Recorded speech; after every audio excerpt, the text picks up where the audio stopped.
Soyons saints, en partenariat avec Magnificat. Nous souhaitons une bonne fête aux Herbert et Hippolyte. Et nous découvrons aujourd'hui le bienheureux Ippolito Galantini, né en 1565 à Florence. Fils de tisserand pauvre, il apprend ce métier aux côtés de son père et grandit dans un monde où la pratique religieuse fait partie du quotidien.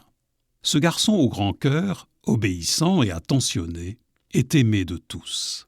Sa mémoire exceptionnelle lui permet d'intégrer les prédications qu'il écoute.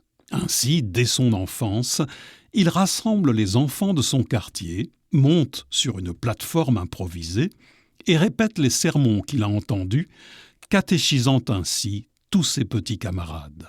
Il tente à 17 ans d'entrer dans la vie religieuse, mais les capucins lui opposent un refus en raison de sa mauvaise santé.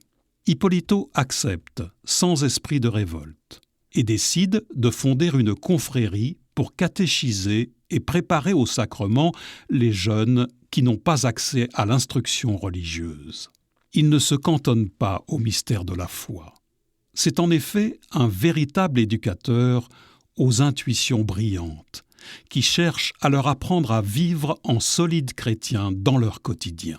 Pour lui, la foi se vit de manière concrète.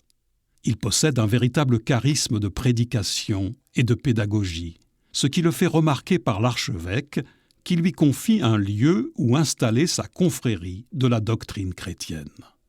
Le laïc enseignant va connaître de nombreuses calomnies et accusations, sans jamais faiblir dans sa vocation. Ippolito jeûne 3 fois par semaine, vit pauvrement et dort très peu pour pouvoir prier.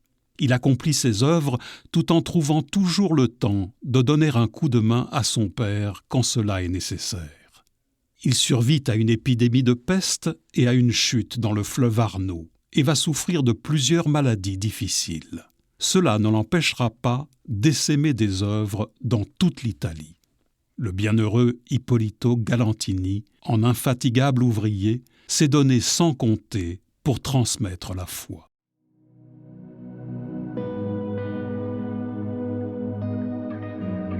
À son exemple, et avec la force de l'Esprit Saint, prions pour que les catéchistes appelés à annoncer la parole de Dieu en témoignent avec courage, créativité et joie.